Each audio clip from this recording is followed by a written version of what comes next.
It's February 10th, 2021, and winter is flying by. I can't believe it. President's Week is right around the corner. The snow in the east is epic. The snow in the west is deep. And I've been doing my best to waste perfectly productive days skiing buzzer to buzzer out there in Big Sky, Montana, where we just got one of the biggest storms in the last 10 years up on Lone Peak. I mean, my voicemail is full. I'm not taking any messages. I can barely have time for my emails, and sometimes I glance at my texts. I can barely focus on anything other than skiing. I don't know about you. And in my travels today, somebody actually randomly asked me, what is Ski Talk all about? And I had to think about that because to me, this show is all about hanging out in the base lodge, talking with my friends, letting the conversation go wherever it may. Hi, everybody. I'm Dan Egan, and welcome to Ski Talk right here at skitalk.com. And Ski Talk is, well, all things winter. Our guests range from the legends of the sport to industry experts and skiers and riders from around the world like you. As always, we welcome your comments and questions. Just put them in the chat box right there on Facebook, and we'll bring them up on screen. You can ask our questions to any of our guests. But first, as always, we're joined by co-founder of skitalk.com, Phil Puglisi. Phil, how's it going today, my man? Doing good, Dan. Doing good. Where in the world is Phil? Today, we are in Deer Valley on our tour that we've been doing these past couple days. We started off here in Utah a couple days ago, then went to Steamboat, spent some time watching the World Pro Ski Tour, went out and skied the mountains out of Steamboat and braved some crowds over there for some tremendous skiing. And now we are in Deer Valley, where we are testing skis with manufacturers for next season. And in today's crazy climate, since there are no industry demos, we are on the road going to the manufacturers to get our product tested. We're doing what we have to do to get the information out for our readers. What, the man who calls testing skis work. I love that, Phil. Well done. Also joining us tonight is John Franklin. John Franklin cut his world teeth as a 12-year-old carrying John Claude Keeley's jacket down Boyne Mountain. He later grew up and served as Keeley's agent.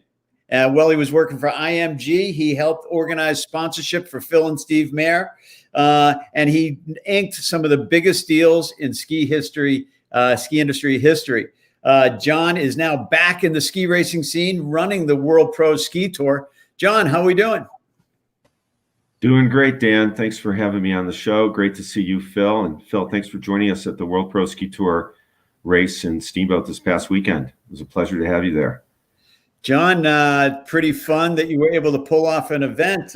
What did it take to get a pro race off here during COVID? Well, nobody really wanted to talk to us back in November and December when they were trying to figure out how to open their areas. Last year, we opened in Vail right after the Beaver Creek World Cup. This year, they canceled the World Cup. So we reached out to everyone, and we were sent to the counties, and we were sent to the cities, and a couple of areas said, hey, if you can get the city or county to approve it, we can do it. So we were sending in COVID protocol guidelines to Routt County and to the city of Steamboat Springs, and the city got behind it and said, let's do it. And we decided we were going to go with 2 races in the weekend, and just in case nobody else let us race again. So we did 2 races at Howelsen Hill, one on Saturday as part of their winter carnival, which was awesome because they set off a big fireworks display right after our race. Right after Robert Cohn won the race, we got to see real fireworks. And then Monday, we followed up with another race, also won by Rob Cohn. So we got a good weekend and a good start to our season, finally in early February. 3 months late, but better late than never, right? Better late than never. We're also joined tonight by the winner of both days, Rob Cohn. Rob, are you out there driving the cruel highways of America? Dan, that's right. I'm just on my way back home and excited to have some great races behind me. And again, better late than never. I'm excited that the Pro Tour was able to host these, and I thank them, Steamboat, Howelsen Hill, and everyone for hosting us. And excited to get some ski racing done this year. Of course, you're an East Coaster. You heading back to Killington? That's right. I'm going to probably head right back home to Killington and see if I can charge back up to get some of the good snow that they've had. But I've been missing while it's been it starts snowing here in Colorado. Well, that's great. Well, drive safe while you're here on the show, and keep the rubber side down. We'll pick up the conversation with you a little bit. Want to hear all about the racing out there in Steamboat. Also joining us tonight is Jens Martin Janrud, joining us all the way from Norway, and his ski company, Stereo Skis. Jens, how are you? I'm good. Thank you. It's Thanks for being invited. 1 a.m. for you over there. Yeah, it's 2 a.m. now, actually. 2:09. That's good. You'll be early in line for skiing. Where do you ski over in Norway these days?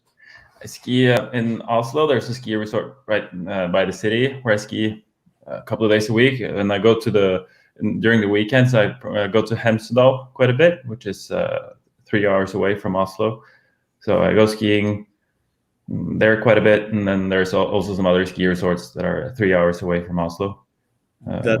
That's great. And of course, you have a very interesting introduction to building downhill snow skis. It started on the water for you with water skis. Yes, that's correct. I made sort of an innovation in water skiing. I was competing in water skiing for many years in slalom, when you ski on one ski, and I made something called wake skis, which were new skis that are made like a twin tip ski. Skis that are pretty much made like a wakeboard, but skis instead. So you can do pretty much the same thing as people do in train parks in the winter on skis, but you can do it on the water, in water parks and in cable parks and behind wakeboard boats. And making this product, I had to do like product design. I had to do production process, and then that took me into making skis in general. And at the time, this was about 12 years ago, there were no Norwegian ski brands, and so this was the motivation for me to start to make alpine skis. Oh, that's amazing. Alpine skis right from Norway.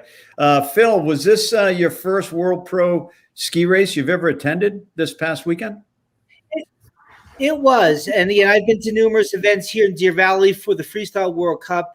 And I will tell you, the one thing that really blew me away when I went to this event was the community of these racers and how each built each other up and supporting each other during the races and pushing each other, helping each other with the lines, which gates were falling away, which had different apexes on them, and just really cheering each other on. They were teching for each other. Everybody sharing tools, everybody sharing waxes. It was really a great event, very much a grassroots event, and it was really enjoyable to watch these racers together. Rob, when you're racing on the World Pro Ski Tour head to head, how do you describe it to people? I think head to head, I think it's really a different kind of skiing. You really have somebody next to you that's trying to distract you, whether they're trying to get in your head before you run, or they're just skiing really well and you're halfway down the course trying to focus on your own run. So I think to describe it to people, I say it's like you're skiing with a good friend, but also a competitor. They're right by your side and you're just trying to beat them to the bottom. So maybe that's the best way to describe it. And you've been on the tour for how many years now? This is going to be my second full year, even though it's a short little COVID year because we're starting late.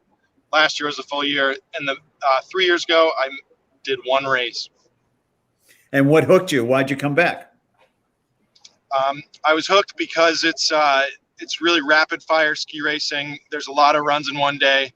That really they did fatigue me over this weekend, but it's just really a ton of good skiing in one day, competitive with friends, and overall an awesome event. You know, John, you've been involved with ski racing at the highest levels internationally and, of course, here in the U.S. When you look at pro skiing yesterday and today, is it basically the same, just the equipment, the skis have changed? Well, the style of racing from the World Pro Skiing in 1969, when Beatty started the tour, is the same. Obviously, though, the gate lengths and the distances and the radius of the turns have changed as modern equipment developed. So the races are a little different, but from a fan standpoint, it's still a couple of guys charging hard, trying to be the first to the bottom, going over jumps, which adds that little extra challenge, but also provides a good forum to show off our sponsors. And we really like the bracket system. So it's like a little March Madness or single elimination, like a tennis tournament. So if you win, you go on, and there's no politics involved. You don't have to worry about one racer having a gust of wind and one racer not having a gust of wind. If you're one guy starting first and one guy starting 80th, course deterioration. So it's fair. The guys are head to head trying to beat each other. And what I love about it is you can tell who wins. In amateur FIS racing, and I've worked on the World Cup, I defy anybody to say who won the race and by how much just by watching the races. Even the biggest expert in the world can't tell. But here, first guy across the finish line wins the race and moves on to the next round. So I think it's the most exciting format in skiing. Absolutely. Always been a big fan of the World Pro Ski Tour. It's head-to-head action, nonstop action with the jumps side by side. Now, Jens, you kind of bring a real interesting mix into the panel tonight because, you were a water skier competitor at the highest levels. And then you kind of mixed it up with wakeboarding and started skiing on water and now on snow. Just kind of tie that together for me. How did that all happen?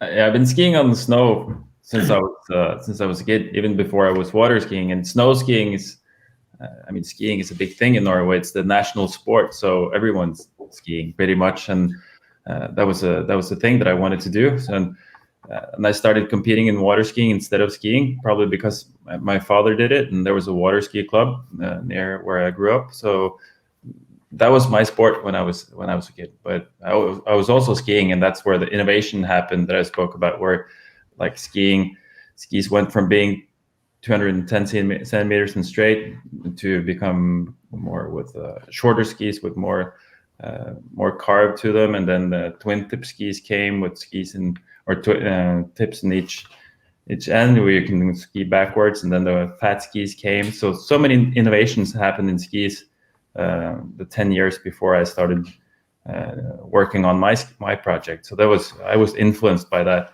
of course. And then water skiing was the same ever since I started, and ever since the 60s, it was the same and still the same, where you ski on one ski in the slalom course. And then I thought it was about time that it was an innovation happened in water skiing as well. So that's why I did it. No, that's cool. Let's check out Stereo Skis and check out one of their latest videos.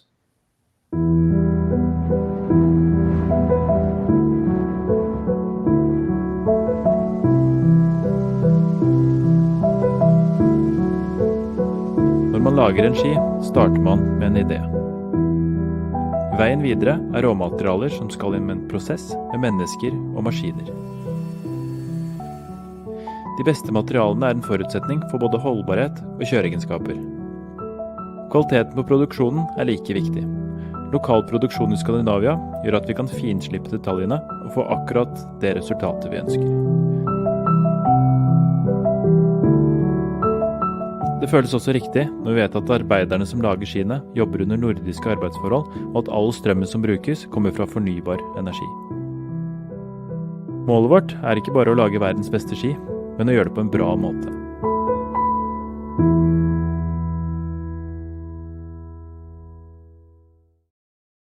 So they look amazing, Jens. How many different styles do you have? What are your skis? We have 13 different ski models, different kinds of skis, if that's what you meant. Yeah. So we have everything from piste skis or piste towards old mountain skis, and then free ride skis. So 3 different skis in the piste collection, 3 different free ride skis, and we have in total 6 different touring skis. They're different widths. One is 88, another one is 100 underfoot. The widest one is 108, and they come in a regular construction and a carbon construction. So then we also have a junior free ride ski, which is the last model, the last ski. And now distributed here in the U.S. yes, that's what we're working on. We started about 6 months ago, working with Marshall Olsen on distribution in the US, and that's really interesting for me. And it sounds like we're getting really good feedback, so this is really interesting for sure. Phil, you've skied on stereo? I have, and when they came to us, and I've known Marshall for a number of years, Marshall tends not to affiliate himself with anything that is not world class. And I said, Marshall, before we even talk about starting to work with this company, I need to get on the product. And Marshall sent us a couple of pairs, and I'll tell you, Dan, I was just blown away as far as the quality of these skis. I mean, these are on par with any premium European manufacturer that you might be familiar with, and the quality is definitely there. What I really like also that they take care and consideration in scaling the sizing of their skis. So the 78, the ski that they reference as the RS 78 is 78 millimeters wide underfoot in a reference size. But as that size gets smaller, they also scale the waisting down. So whether somebody is 6'2", 5'8", or 5'4", they're going to get the same exact experience on that ski. And we're talking about an experience of a build quality that, again, like I said, is on par with any premium European manufacturer. That's high praise, Jens, for the product coming from Mr. Skis Talk himself, who skis on basically every pair of skis ever built every year. That must make you feel good. Yeah, I'm glad to hear that. It's really nice to hear that. And I put a lot of time and effort into making the skis. You were asking me about my water ski background and why I started. And at the time, I was before I started making the skis, I was studying to become an aviation maintenance technician, and then I studied engineering, product development, and engineering, and materials, and all this has been really interesting for me for many years, and that's really motivating for me to put all that effort into making skis and to really search for the best materials you can find to make the ski perform as good as possible. And it's super interesting to hear that people appreciate how the skis are made and what they feel like on the snow. Absolutely. I can't wait to jump on a pair of those. They sound so cool. And I love the whole innovation piece. Now, John, it's a little known secret. You also are a water skier and quite active yourself. It's true. I still go out and slalom almost every day. We've got a slalom course with the entry gates about 40 feet off my dock, which is about 60 feet from where I'm sitting. So we're out on the lake all the time. And in my past life, I was actually on the International Water Ski Federation World Cup Committee. And back in the 90s, sold the title sponsorship of the World Cup Water Ski Tour to Café de Colombia. And we pulled a whole global tour together for television. Café de Colombia was the title sponsor of the World Cup Ski Tour. And we developed a alternate season promotion for them. So the World Cup Snow Ski Tour, the FIS Tour, ran from October to April, and then the Water Ski Tour ran from May to October. So they had a year-round presence on skis globally and annually at the time. So I got to go to all the big water ski events, the British Masters, the US Masters, the Moomba event in Australia, and ended up actually doing the expert commentary for Outdoor Life and a couple of the other networks for a couple of years. That's awesome. Yeah. And your history in sponsorship is legendary. I mean, and goes deep. When you have big names like Bodie Miller, John Claude Keeley, the Mayer brothers, what's that do for the sport and tying those together with those sponsorships? How does it elevate the whole game?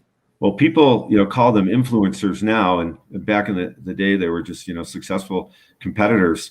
But it's an interesting thing, and especially Phil, you might appreciate this when you go and do a survey of skiers and you say, what influenced you to buy these skis? Nobody will ever admit that it was a celebrity skier or a successful racer that influenced them. They talk about the side cut, and they talk about the base, and they talk about the bevels, and they talk about the flex and all that, and the waist and the shoulder of the ski. But nobody will say, well, because, Phil Mayer used them. But if you track the history of sales of skis and race skis, you will see there's a direct correlation to success on the race course and success in sales of the skis. Everybody remembers Bill Johnson in the red sled. Everybody remembers Phil and Steve Mayer in the K2s. Everybody remembers that the Fischer C4 was the most successful selling race ski when Franz Klammer won his 1976 Olympic medal on them. So we've seen in the ski industry a direct correlation between success on the race slopes and success in sales, even though if you talk to consumer, nobody will admit it. So it's interesting how the racers of the day and the racers currently, Michaela Schifrin and Lindsey Vonn and Ted Ligety, still influence ski sales. There's absolutely no doubt about it. Jans, who are your pros? My pros, skiers. Yeah. For stereo skis, we have some freeride skiers that are probably not known in the US, but we have some former Olympic skiers part of developing the skis, and one is Ole Christian Furuset. You guys know him? Don't ask me to spell it. I won't be able to spell it. Yeah, Furuset. He was, the Norwegian Alpine team is called the Attacking Vikings today, and they're still winning quite a bit, and they have a good culture, and they're a good team. And Axel Svindal has been part of this culture, and then Kjetil André Aamodt was part of this culture before him. And today it's Kjetil Jansrud, and it's younger guys. But Furuset, he was kind of he's known as the one that started this culture, this winning culture in the Norwegian Alpine skiing. And he's one of the skiers today, that I'm working closely with, and he's part of testing these skis. And the Piste RS 78 that you mentioned, Phil, is one of the skis that he has been participating in developing quite a bit. So it's super interesting to work with him, and he has a good experience from ski racing and been testing many skis up in the years. We've had a great history of Norwegians on the Pro Tour as well. Yeah. Everyone from Otto Schutte, who was actually in Steamboat this weekend. Okay. And we did some interviews with him for our reality show. He was, raced against Jean-Claude Keely and often found himself standing on the top step of the awards podium with Jean-Claude Keely on the second or third step, which I know Otto was very proud of. And then, of course, the Howelsen brothers, who dominated the tour back in the 90s for a little while, late 80s, early 90s. So, there have been Norwegians having great success on the World Pro Ski Tour over the years as well. I love that. Go ahead, Jans. Yeah. Do you know any other Norwegian skiers that have been skiing there on the Pro Tour? Of course. You had Torres Berge. You had Ove Nygren. Ove Nygren, who sadly passed away not too long ago, but he was a star on the tour. He was the wild and crazy one and the partier. And then Torres Berge was the more steady, stable one, who I think works at Morgan Stanley now. So and a lot of these guys went into the financial world. But it seemed as though every generation of the Pro Tour, every iteration of the Pro Tour, there were a bunch of attacking Vikings on the tour that had great success. Yeah, one of the athletes that we work with today, Fredrik Lytkis, he has also been skiing a bit on the Pro Tour. What's his name? Fredrik Lytkis. Okay. Yeah, that's great. And Phil, of course, as always, we've got a giveaway. Tell us about the giveaway this week. One of our sponsors that we've been working with for many years, called Kia. They were very good with the giveaway we had a couple of weeks ago with the heated boot bag. But this giveaway is actually a combination of a boot bag, their very popular Trekker bag, and ski bag. And we've got Steve Wincop as the winner. So Steve, as a reader on our site, and I'm not sure if he signed up on our site or on Facebook, but Steve is the winner of the combination bag. And what we're going to do is Steve we'll reach out to you and we'll get this combination out to you. And so on your next travel trip, you'll get a chance to use these. And I'll tell you, these are some of the best built bags on the market. Kokia just does a fantastic job. I know my bag, I have literally over 250 days in that bag, and it looks brand new. I mean, the gorillas that they use for baggage carriers and in the airports cannot do damage to these bags. They're just super well-built bags. And congratulations, Stephen. We look forward to getting these out to you. That's awesome. Congratulations, Stephen. And of course, we still have Rob on the line as he transports himself back to Killington from Steamboat. And Rob, you won back-to-back races this past weekend. What was the magic? How did you get it done? Yeah, great weekend. And I think to get it done, I really wanted to get my race feet back under me in the first event, which was on a Saturday. And then really tried to see how everyone else was feeling and see if I could use that momentum to get some more good turns done on the Monday race. So really just trying to get back up to speed, I guess was the name of the game this weekend. Tell me about the starts at the World Pro Ski Tour, the horse gates. How do you time it? And just describe to us what they are. Yeah, for those who aren't familiar, there's metal horse gates where there's a 1,200-pound magnet that holds the gates shut.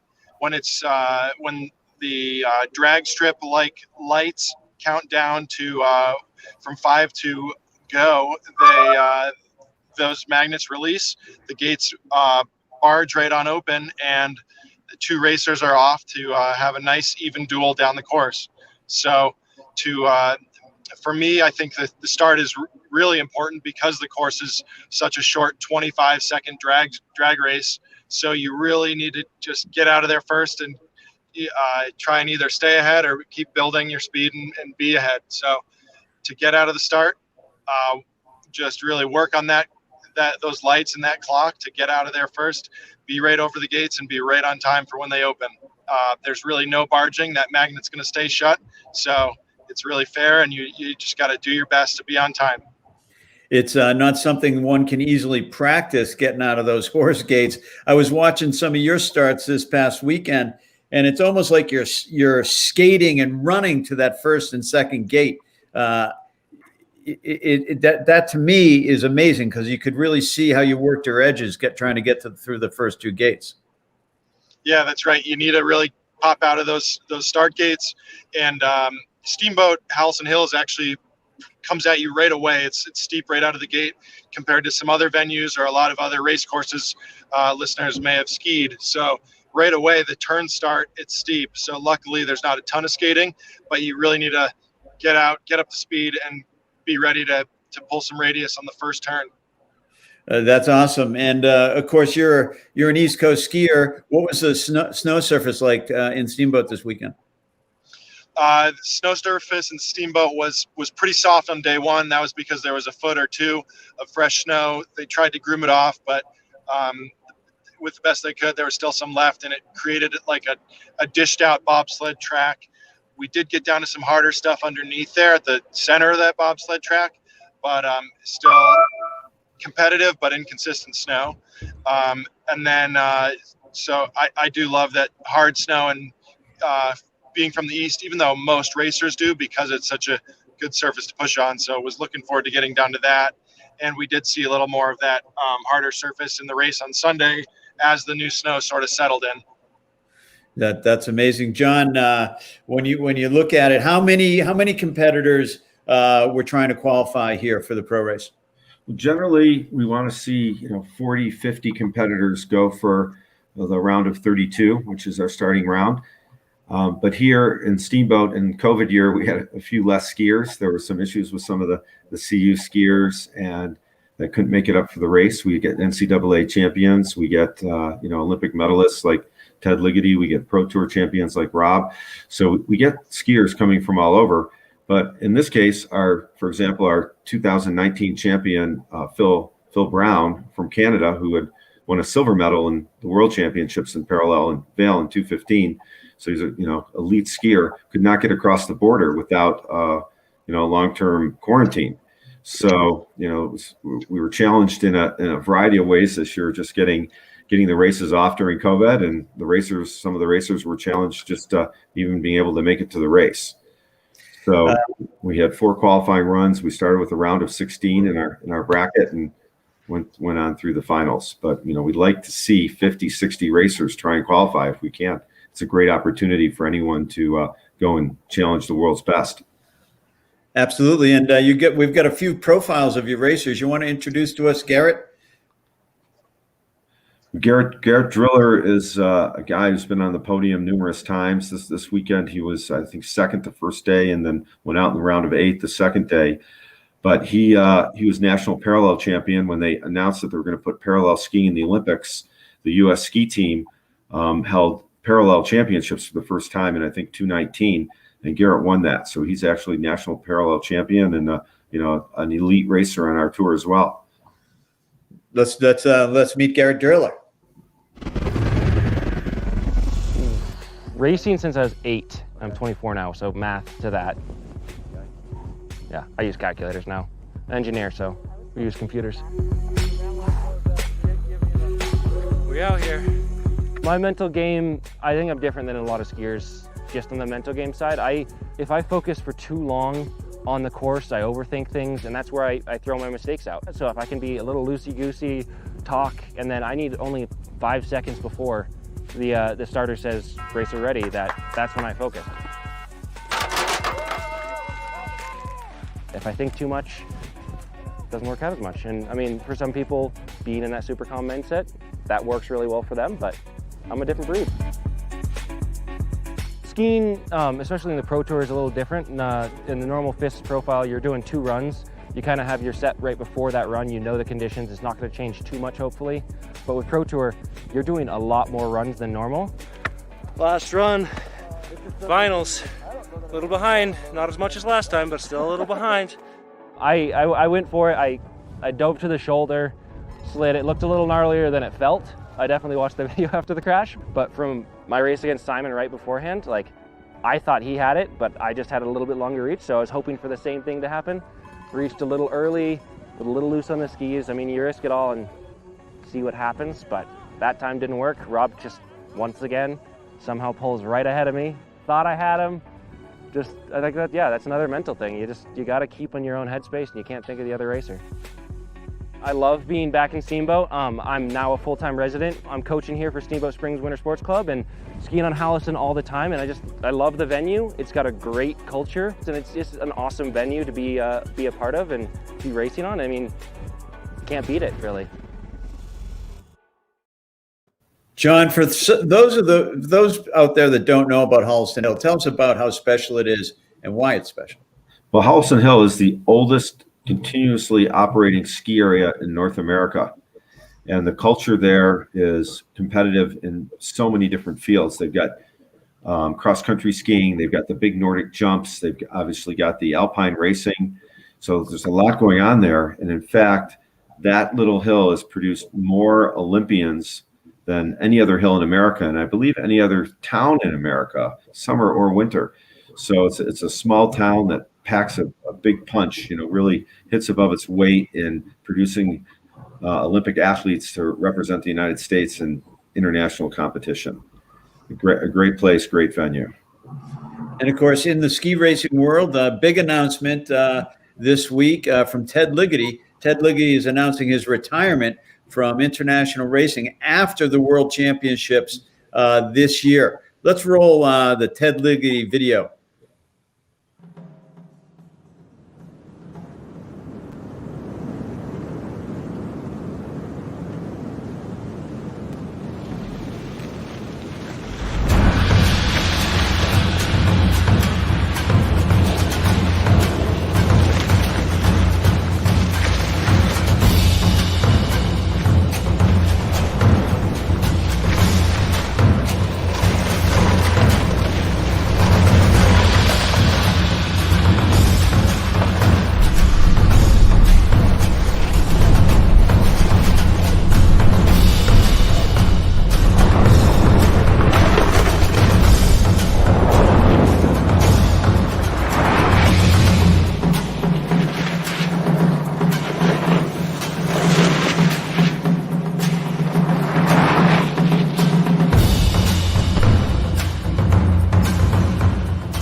company that Ted founded. He's a multi-time world champion, Olympic medalist, and last year he spent a little time on the tour. John, tell us about that.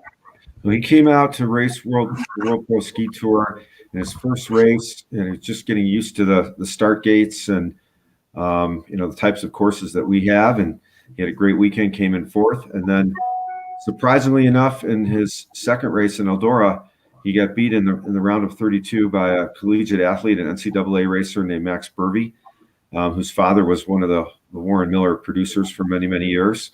So it just proves to show you that our races are fair. You can, if you ski well, you can ski with the best in the world. And if you're a young NCAA racer like Max Burvey, you can find yourself in the starting gate against a two-time Olympic gold medalist like Ted Ligety, and even have the opportunity to take him down.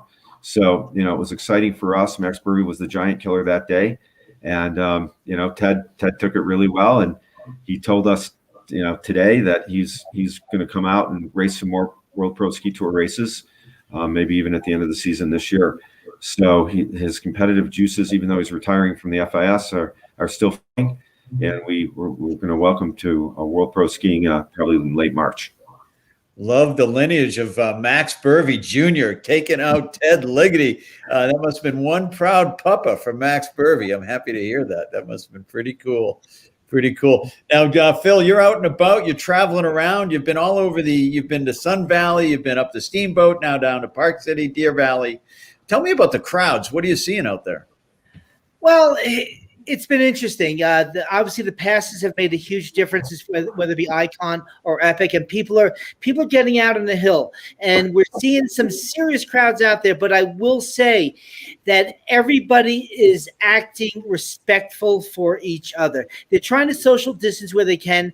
Everybody's wearing masks. I've seen very, very few instances of anybody pushing back as far as wearing masks. And you hear in the line when somebody says, "Hey, guy, put your mask up." He says, "Oh, sorry, did not realize it came down." There's been no pushback. So that's been really good.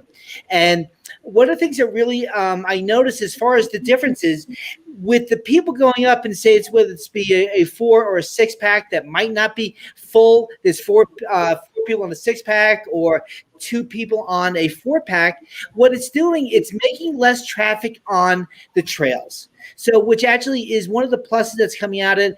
People, yes, the lift lines are a little bit longer, but you're dealing with less traffic out there on the hill, which actually does make a little bit better of an experience. So that's something that is a slight benefit from this. And as we get through, I think we might see a lot of people enjoying the old fixed grip chairs, which again slows that uphill capacity down a little bit.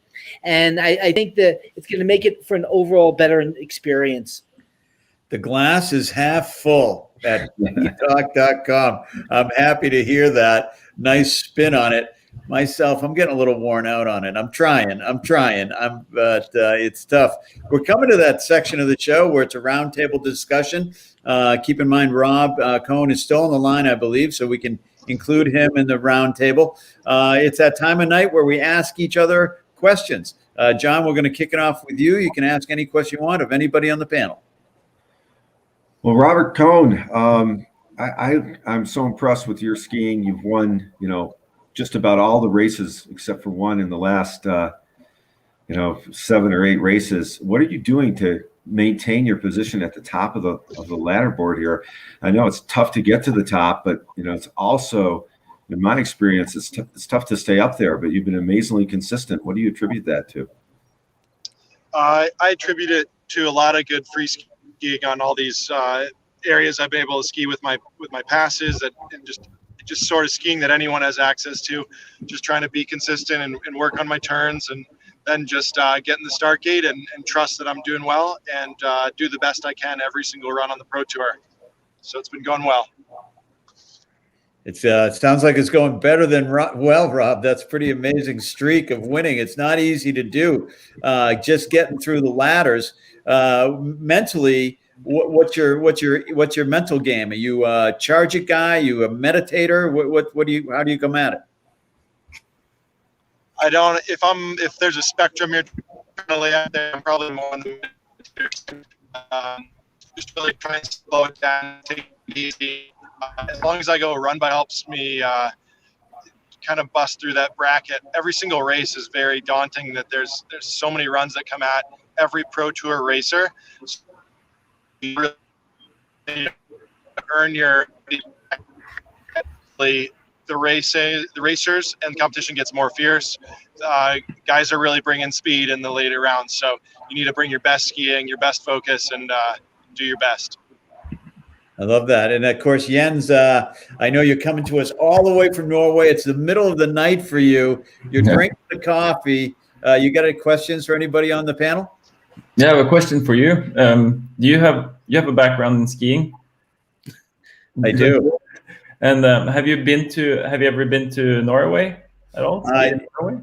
You know, I have yet to ski in Norway. I'm sad to say. I've always wanted to come up and ski in the fjords. Very interested in skiing way up in the midnight sun and up in that part of the world as well. But unfortunately, I've not skied in Norway. I mean, we need to change that, Jens. Yeah, you're welcome to come here. All of you are. Great skiing. We always did Lillehammer, as an athlete agent. So got to go to all the Olympic venues. I was working with Tommy Moe, and he won his gold medal and his silver medal after a long, cold walk across a frozen lake to get to the finish area there. And we were all bundled up in sub-zero weather, and all the Norwegians were standing in their sweaters without coats and dancing around. And we were like, wow, these guys are tough. These Vikings are tough. You have been to Norway. Yeah. Yeah, that's good. Anyone else been skiing in Norway?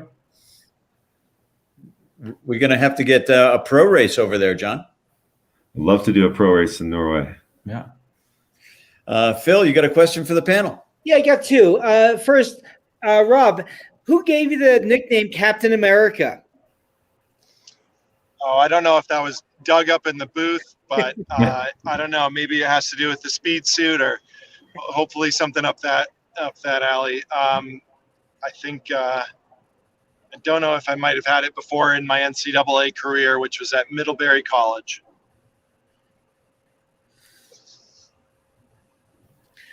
Okay, and Jens, the second question is, we've been doing a lot of these giveaways. I'm gonna hit you up for a pair of skis that we're gonna give away in one of our next contests. So I'm gonna contact Marshall on it, and let's get some good banter out there for you. We've got some good momentum again for a really quality product that has impressed the people that we've had on it. Sounds good. Sounds good. We will get a pair of skis for you. And for Dan. And I hope I win them because I want to try them. That's good. That's good. There was one other ski designer who was a water ski designer who did both, and that was Dave Good, who sadly passed away not too long ago. But he was one of the first guys to make a pure carbon fiber water ski, and then he also invented the very narrow diameter ski poles, and then was making some carbon fiber snow skis along the way as well. Yeah. So, it's some crossover. There's quite a bit of crossover. And of course, Shane McConkey took the water ski and took it heli skiing in Alaska and kind of reversed the process that you went through, Jens. But tell me why the water ski translated into the snow ski for you. For me, it was just pretty much making products. That was it. And like I said, I was skiing since I was a kid. And if I didn't have the water ski club closest to my house, if the ski club was closer, I would be ski racing instead of water skiing probably. But I ended up competing in water skiing.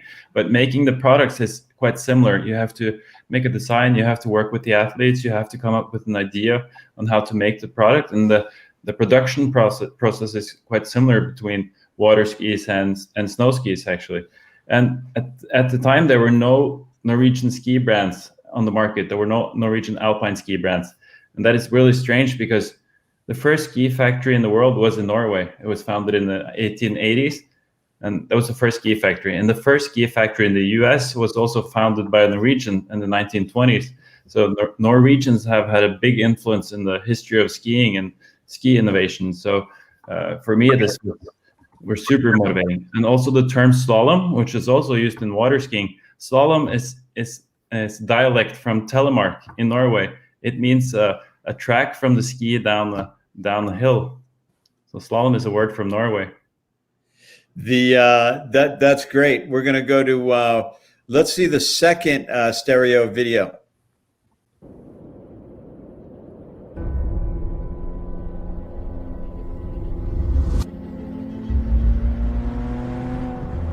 Pist RS innleder et helt nytt kapittel for stereoskis. Den er bygget som de aller mest torsjonstive racingskiene, men allikevel er den lettkjørt.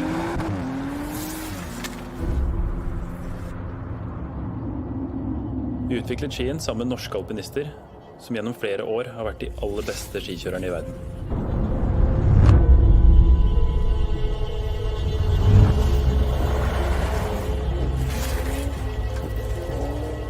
Dobbelt titanalkonstruksjon, kombinert med triaksiell glassfiber, sørger for en helt vanvittig respons. Skiens form gjør den allsidig, mens flekskurven gjør den lett å svinge. Pist RS gjør det enklere for deg å kjøre bedre på ski.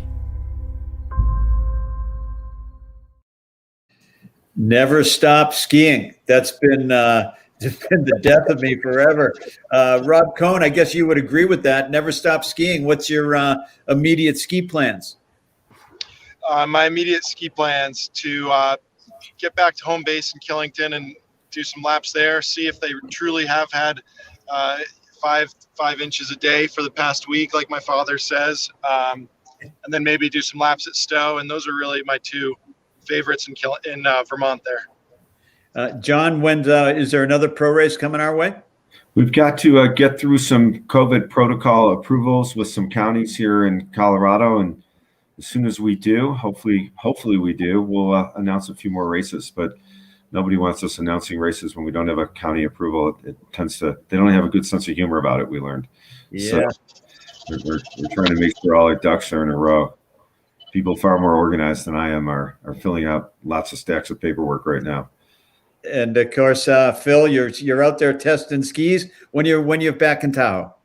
We're going to be here now for a couple more days. We're skiing with 2 more manufacturers over the next 2 days. Then we'll be heading back to Tahoe next weekend. This weekend with the craziness of a holiday weekend.